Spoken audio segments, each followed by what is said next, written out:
RS है और conceptual framework है।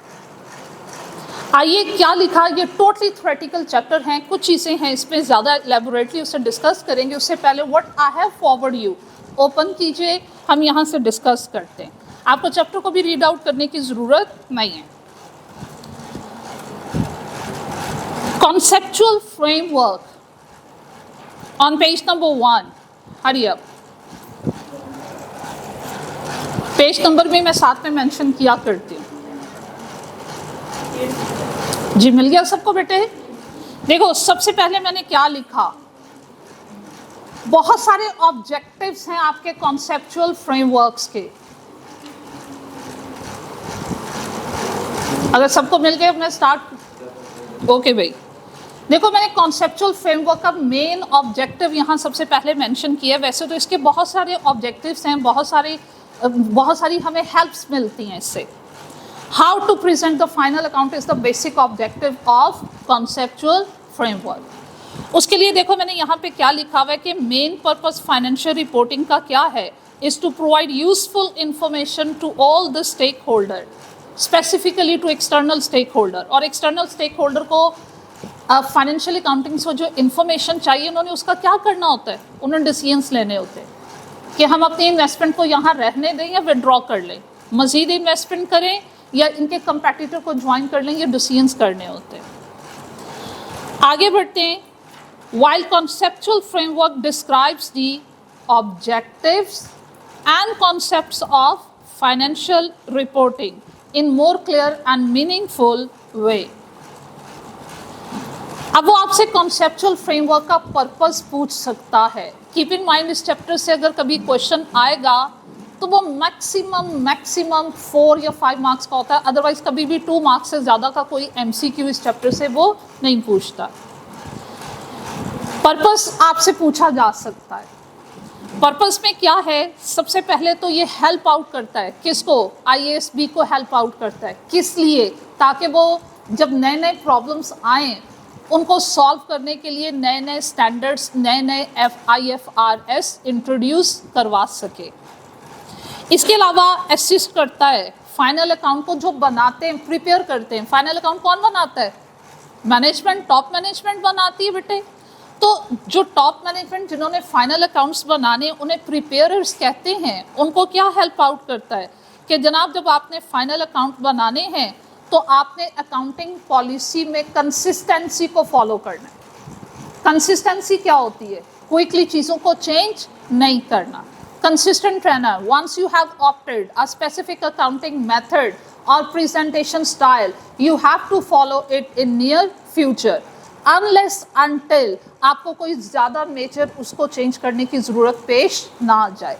और कंसिस्टेंसी कॉन्सेप्ट का नेक्स्ट पार्ट ये हमें बताता है कि बेटे some time accounting method change करने पड़ सकते हैं, और अगर चेंज करने पड़ जाएं तो चेंज करने का तरीका कार क्या होगा। डिस्क्लोजर में अपने स्टेक होल्डर को प्रॉपर्ली उसकी रीज़न बताइए कि why you have change these policies, और उसकी रीज़न क्या चेंज किया और उसको चेंज करने की रीजंस क्या थी और उनका हमारे फाइनल अकाउंट पे इम्पैक्ट क्या होगा। तो भाई ये प्रिपेयरर जो आपकी सीनियर मैनेजमेंट जिसने फाइनल अकाउंट बनाने, उनको भी हेल्प आउट करता है कि आपने फाइनल अकाउंट बनाते वक्त अपनी accounting policies, rules and regulation और प्रेजेंटेशन स्टाइल में कंसिस्टेंसी लेकर आनी। इसके अलावा और क्या हेल्प करता है? देखो बेटे बिजनेसेस में आए दिन नई नई चेंजेस आती हैं। आप इन्वेस्टमेंट अपॉर्चुनिटी से बेनिफिट लेने के लिए नए नए वेज ढूंढते हो, नए नए मेथड्स आपके सामने आते हैं, नई नई टेक्निक्स आपके सामने आती हैं, तो नए नए प्रॉब्लम्स भी सामने आते हैं।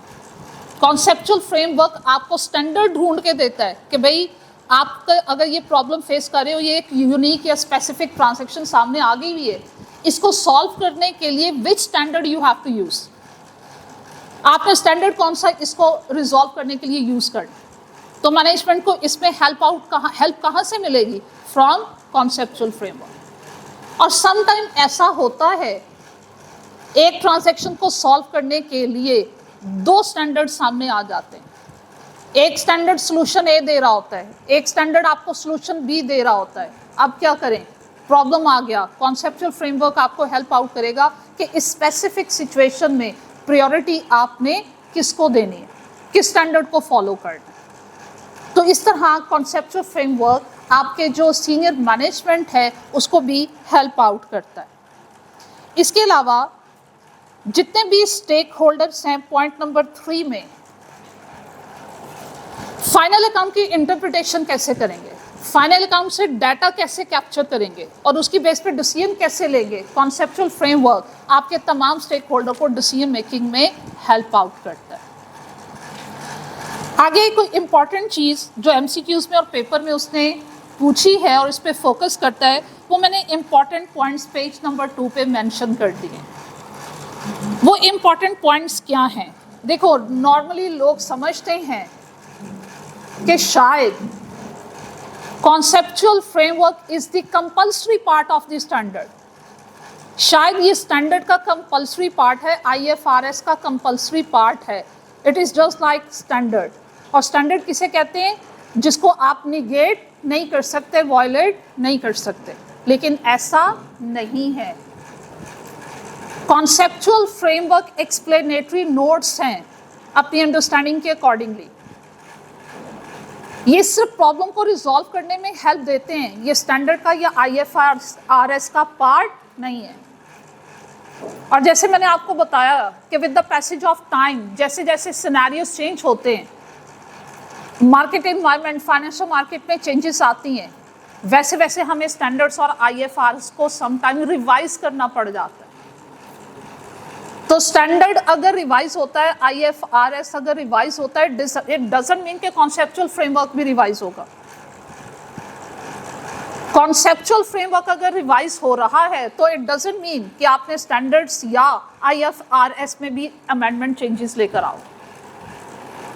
यहाँ ये बताने की वो क्या कोशिश कर रहा है कि conceptual framework is no doubt important, but the first priority should be your IAS and your IFRS. उनमें अगर कोई चेंज आएगा तो कॉन्सेप्चुअल फ्रेमवर्क में चेंज आ सकता है, but that is not compulsory. लेकिन अगर कॉन्सेप्चुअल फ्रेमवर्क रिवाइज होता है तो ये पॉसिबल ही नहीं है कि उसकी बेस पे आप अपने स्टैंडर्ड्स को या आईएफआरएस को रिवाइज कर दो। आगे बढ़ते हैं। कुछ चीज़ें ऐसी हैं जो ऑलरेडी बेटे आपने पढ़ी हुई हैं, प्रीवियस 3 चैप्टर्स में हम डिस्कस कर चुके। एक आपने पढ़ा रिकग्निशन, एक पॉइंट पढ़ा सब्सिक्वेंट मेजरमेंट, एक पॉइंट पढ़ा डी रिकग्निशन। इनमें क्या डिफरेंस, आपकी अंडरस्टैंडिंग क्या कहती है? 1 बाय 1 डिस्कस करते हैं। रिकग्निशन पॉइंट हमें क्या बताता है, कॉन्सेप्ट क्या बताता है कि हमने अपनी बुक्स में एसेट्स एंड लायबिलिटीज को कब रिकॉर्ड करना है। रिकग्निशन मीन्स व्हाट, कि हमने अपने एसेट्स और लायबिलिटीज को अपनी बुक्स में कब रिकॉर्ड करना है। बताओ, एसेट्स के पॉइंट ऑफ व्यू से पढ़ के आए, एसेट को कब रिकॉर्ड करते हैं? जब वो वर्किंग कंडीशन में आता है तब, या जब आप एक्वायर करते हो या कंस्ट्रक्ट करते हो? तो जब वर्किंग कंडीशन में आ जाता है, हम अपनी बुक्स में जब उसे रिकॉर्ड करते हैं, ये बेटे उसकी रिकग्निशन है। थ्योरी है, बोरिंग है, लेकिन सुनोगे नहीं तो बुक में पढ़ोगे समझ नहीं आती। आगे बढ़ते हैं। सब्सिक्वेंट मेजरमेंट के बारे में क्या सीखा आपने कि once you have recognise your asset and acquire the asset and recognise your assets in your books, तो ऑनवर्ड उसकी वैल्यूएशन के लिए कौन सा मेथड यूज करोगे? 2 मॉडल्स पढ़े, कॉस्ट मॉडल या फिर रिवैल्यूएशन मॉडल। उसमें आपने एसेट्स की डिफरेंट वैल्यूज़ के नाम सुने। वो क्या था? Cost price, fair value, net fair value, value in use. ये चीज़ें याद आ रही हैं? तो रिप्लेसमेंट कॉस्ट और रिकवरेबल अमाउंट, ये चीज़ें पढ़ी आपने। तो यहाँ पे सब्सिक्वेंट मेजरमेंट में वो इन पॉइंट्स को रिपीट कर रहा है। और उसके लिए क्या करना है आपने, देखो यहाँ पे मैंने रेफरेंस दिया है कि आपने अपनी बुक में जाना है और ओपन करना है पेज नंबर 285। हमने ये चीज़ें पढ़ ली हुई हैं, लेकिन इनको दोबारा से रिपीट करेंगे और इम्पॉर्टेंट पॉइंट्स को मैं अंडरलाइन कराऊंगी। Open your books and come to page number 285.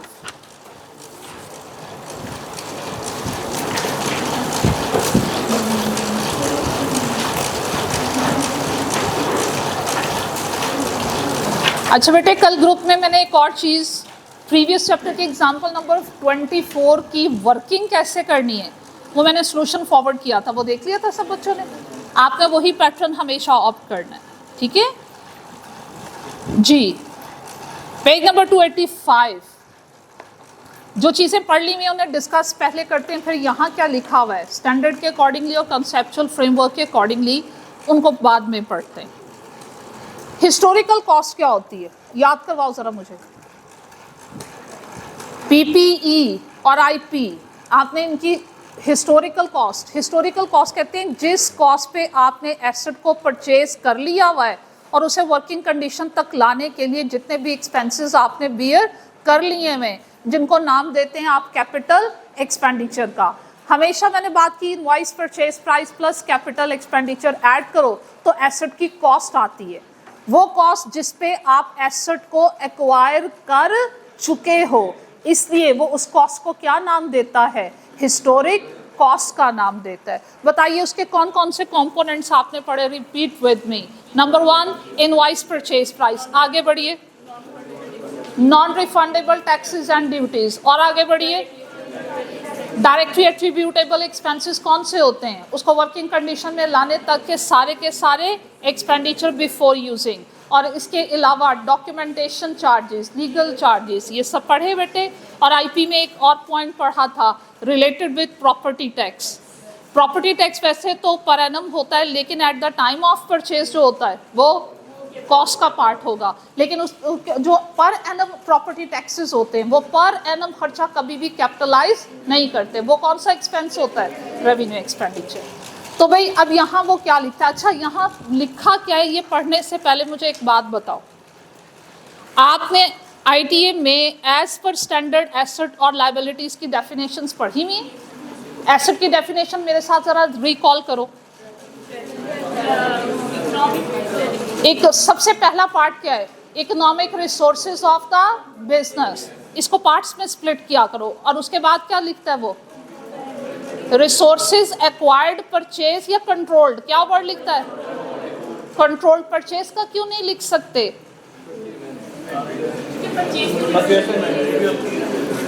Purchase तो इन्वेंट्री भी होती है। अच्छा, और what is the difference between, ये डेफिनेटली बेटा टीचर ने बताया होगा कि अब पुरानी बुक्स में कहीं कहीं वर्ड ये मिलता है resources purchase for business use, that's it, definition खत्म। अगर आप परचेज का वर्ड यूज करोगे तो इसकी इंटरप्रिटेशन पता है क्या आती है, सिर्फ हम उन्हीं को एसेट कहते हैं जिनको हमने खरीदा और हमारी ऑनरशिप में, और वो एसेट इसमें फॉल नहीं करेंगे जो लीज पे लेकर आप यूटिलाइज कर रहे हो, हालांकि वो भी तो आपको फ्यूचर में बेनिफिट दे रहे होंगे। जबकि स्टैंडर्ड क्या कहता है, हर वो चीज एसेट है जो आपकी पोजेशन में है, आपके कंट्रोल में है, और उससे आपने करना क्या है, फ्यूचर में इकोनॉमिक बेनिफिट लेना है। स्टैंडर्ड उसकी डेफिनेशन लिखता है, economic resources of the business as a result of past event, as a result of past event. पहले पास्ट इवेंट, पास्ट में क्या हुआ, या आपने खरीदा या आपने लीज पे लिया, तो इन दोनों में से किसी एक इवेंट की वजह से ये आपके कंट्रोल में, आपकी पोजेशन में आया, ठीक है। और इससे हमने करना क्या है, future economic benefit should inflow in the business. अच्छा, वो इकोनॉमिक बेनिफिट का वर्ड यूज करता है, क्यों? बेनिफिट किसी भी फॉर्म में हो सकता है, कैश फॉर्म में, टेंजिबल प्रोडक्ट्स की फॉर्म में, डिस्पोज ऑफ करें तब भी हमें बेनिफिट हो रहा है फेयर वैल्यू का, इसलिए वो इकोनॉमिक बेनिफिट का वर्ड यूज करता है। लायबिलिटी को स्टैंडर्ड कैसे डिफाइन करता है, current obligation of the business as a result of some past event against which future economic benefit would outflow from the business. अब लायबिलिटी को भी, ऑब्लिगेशन को मीट करने के लिए कि ज़रूरी है कि जब आपके लायबिलिटीज मैच्योर हो जाएं तो सिर्फ कैश की फॉर्म में ही रीपे होंगी, वो किसी भी फॉर्म में रीपे हो सकती हैं। पैसे नहीं है भाई, अपना कोई वैल्यूएबल कोई और आइटम दे दो, वो भी नहीं है, होटल में खाना खा लिया, उन्होंने कहा ना आ जाओ, पैसे नहीं है, बर्तन धो लो, सर्विसेज दे दो। तो ऑब्लिगेशन को तो किसी भी तरीके से मीट किया जा सकता है, इसी वो कैश का वर्ड यूज नहीं करता है। अच्छा भाई, अब स्टैंडर्ड में डेफिनेशन क्या लिखी हुई है, ये बड़ी इंपॉर्टेंट है। अच्छा एक बात बताओ, ये जो आपका स्टाफ है, आपका एम्प्लॉय है, आपके वर्कर्स हैं, इनसे हमने फ्यूचर में इकोनॉमिक बेनिफिट लेना in the form of services, और उसके एंगेज में हमने इनको रिवॉर्ड देना है, और रिवॉर्ड बाद में, सर्विसेज पहले। जो करंट नॉन करंट एसेट होते हैं पहले खरीदते हैं, पेमेंट बाद में, या ऑन द स्पॉट पेमेंट होगी, वॉट एवर। क्या आपका स्टाफ, आपके वर्कर्स, आपके एम्प्लॉयज आपका एसेट है? तो वो भी तो फ्यूचर इकोनॉमिक बेनिफिट देते हैं ना, क्यों? देखो डेफिनेशन स्टैंडर्ड की क्या कहती है, रिसोर्सेज जो कि आपके कंट्रोल में हो, ठीक है, और एम्प्लॉयज कभी भी आपके कंट्रोल, आपकी पोजेशन में नहीं होते, वो आपके गुलाम नहीं, आपने खरीदा नहीं हुआ, वो आज आपको सर्विसेज दे रहे हैं, आपको बेनिफिट दे रहे हैं, टर्नओवर करके वो आपके किसी और कंपेटिटर की तरफ जाके उसको बेनिफिट दे रहे हैं, तो वो आपकी पोजेशन में या आपके कंट्रोल में नहीं होते। सिर्फ उन्हीं रिसोर्सेज को हम एसेट्स कहते हैं जो आपके कंट्रोल में हो और आपकी पोजेशन में हो, तो वो आपके कंट्रोल में नहीं है। हाँ जी, आपका पॉइंट ठीक था, आगे बढ़ते हैं।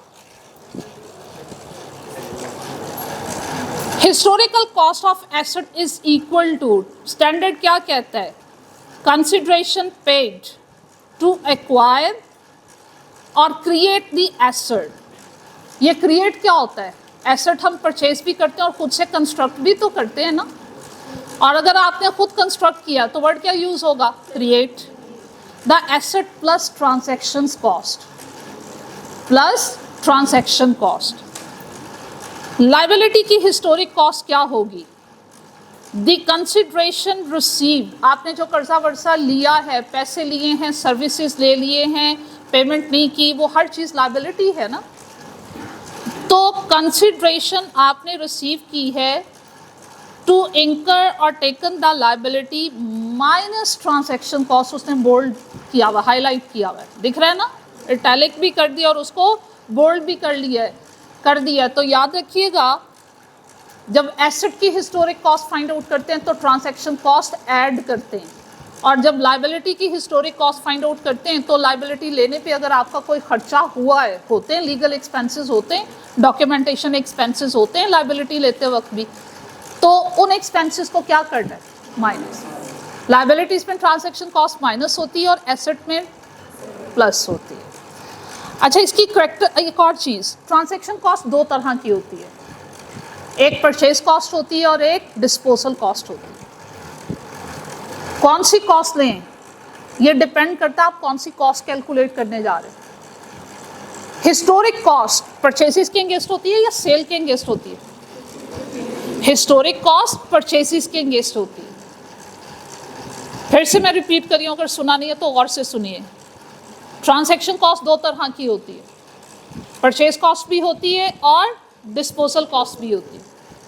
कौन सी लेंगे ये डिपेंड करता है कि जो आप वैल्यू कैलकुलेट करने जा रहे हो अंगेंस्ट परचेजेस है या अंगेंस्ट सेल्स है।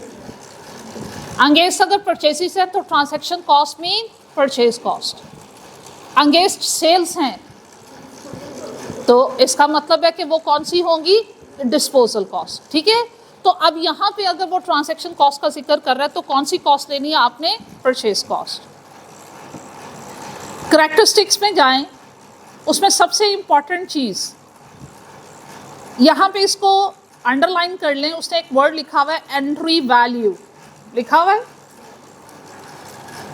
ये जो आपको वैल्यूज उसने मेंशन की हुई हैं, चार values related with assets and liabilities, कुछ एंट्री वैल्यूज हैं और कुछ एग्जिट वैल्यूज हैं। इनमें फ़र्क क्या होता है? जब एसेट आपके पास आ रहा है, जब एसेट आपके पास बिजनेस में आ रहा है, उसके एंगेज में जो वैल्यूज हैं वो क्या कहलाएंगी, एंट्री वैल्यूज। और वो ट्रांजैक्शन, वो वैल्यूज जिनके एंगेज में एसेट आपके पास से जा रहा है, उन वैल्यूज को क्या बोलेंगे, एग्जिट वैल्यू। ये एमसीक्यूज में वो जरूर पूछेगा इनसे रेलिवेंट। तो आपने यहाँ अंडरलाइन करना है कि हिस्टोरिक कॉस्ट में क्या है, एंट्री वैल्यू लेनी। और इसके अलावा इंपॉर्टेंट चीज़ क्या है, वो कहते हैं transaction cost at the time of disposal are not relevant. इस लाइन को अंडरस्टैंड किए। यहाँ पर डिस्पोजल कॉस्ट को क्यों नहीं लेना, क्योंकि यहाँ पे हम डिस्पोजल को अकाउंट फॉर नहीं करें, हम तो परचेसिस से रेलिवेंट वैल्यू को डिस्कस करें। ये एंट्री वैल्यू है, परचेसिस से रेलिवेंट है, यहाँ परचेस एक्सपेंस कंसिडर होगा, डिस्पोजल एक्सपेंस कंसिडर नहीं होगा। तो इसके साथ आप खुद से लिख लीजिए कि भाई आप खुद से लिख लीजिए but the purchase expense should be considered. Entry value जिसके अंगेंस्ट में एसेट बिजनेस में आ रहा है, यस।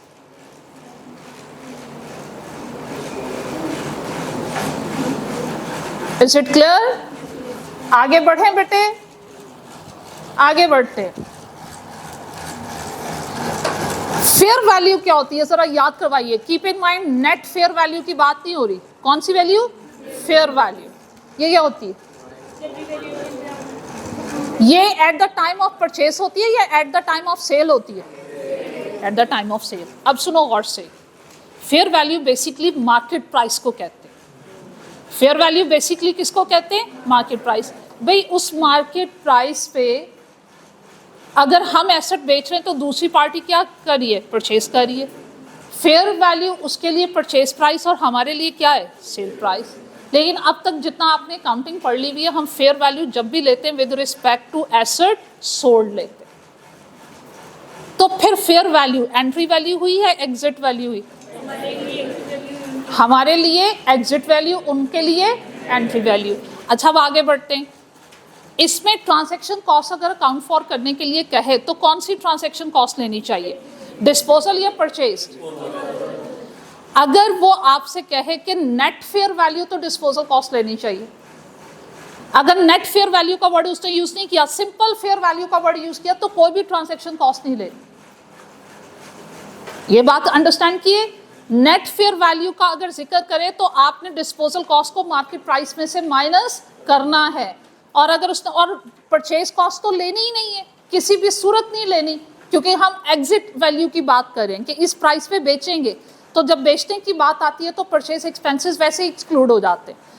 तो यहाँ पे सेल एक्सपेंसेस अकाउंट फॉर हो सकते हैं अगर नेट फेयर वैल्यू का वर्ड यूज करें, लेकिन वो नॉर्मली कॉन्सेप्चुअल फ्रेमवर्क में सिंपल फेयर वैल्यू का वर्ड यूज करेगा, इसलिए कोई भी ट्रांजैक्शन कॉस्ट आपने अकाउंट फॉर नहीं करनी। पढ़ते हैं क्या कहता है। एसेट की फेयर वैल्यू क्या होती है? The price that would be received to sell an asset. Underline करें भाई। In an orderly transaction between the market participants at a measurement date, इस स्टेटमेंट को अंडरस्टैंड करते हो? एक स्पेसिफिक टाइम पीरियड में दोनों पार्टीज ने, नॉलेजेबल पार्टीज हैं, इंफॉर्मेशन कंप्लीट होनी चाहिए, विलिंग होने चाहिए। ये बातें मैंने कहीं लिखवाई हुई हैं।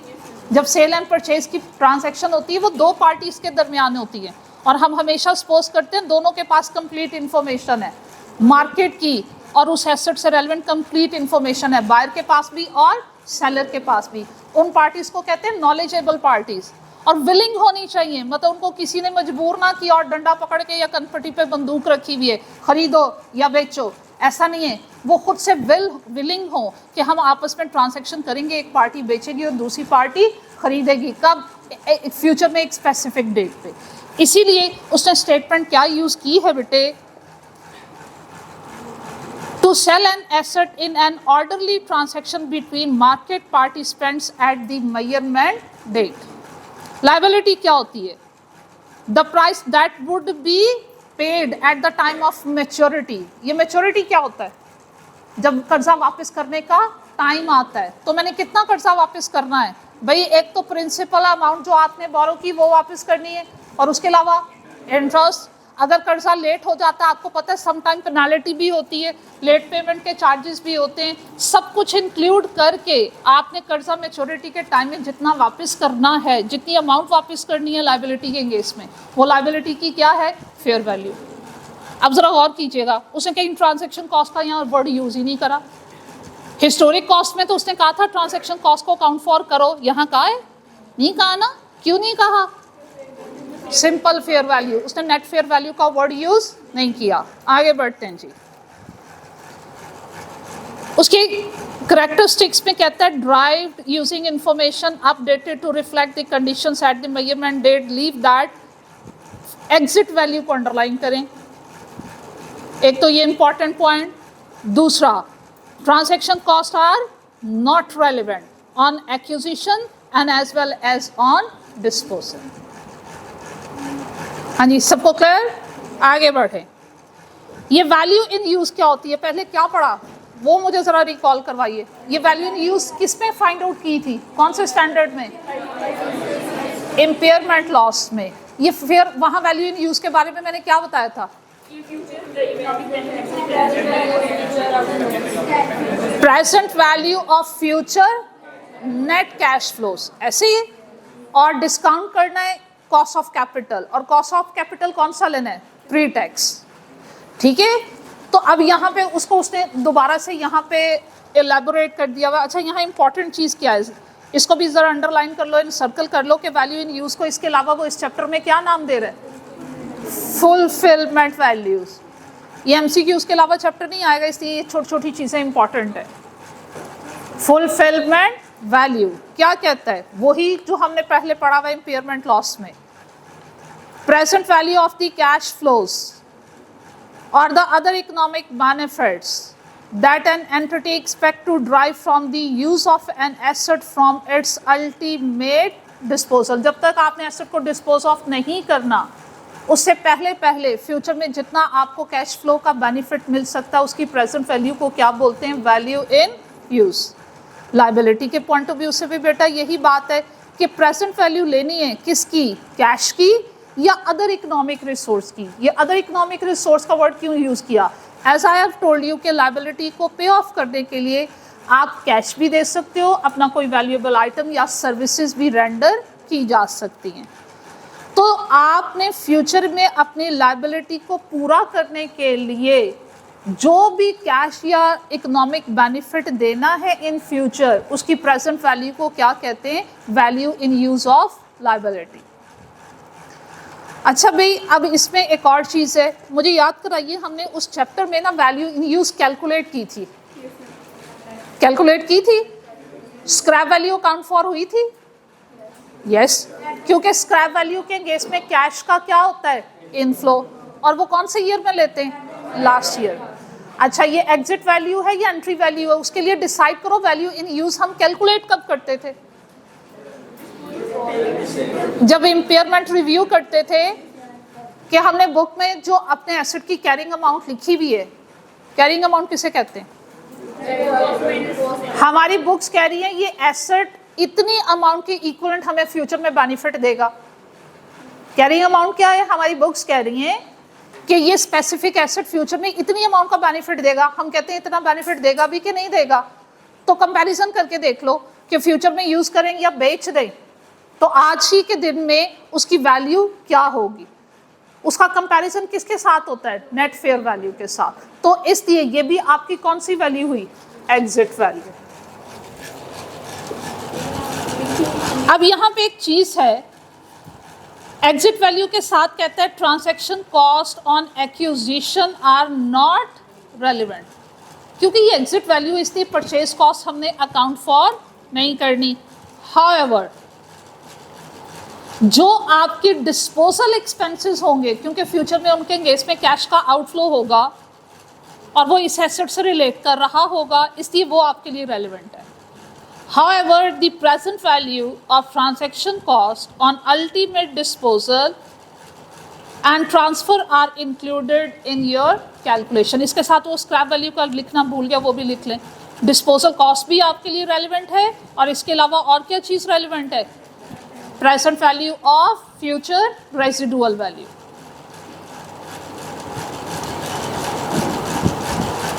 लास्ट में है करंट कॉस्ट। आप बहुत चीज कर रही यहाँ इम्पेयरमेंट तब हम करते हैं जब हम सोच रहे होते हैं कि बेटे एसेट को कंटिन्यू रखें यूज में या इसको बेच दें।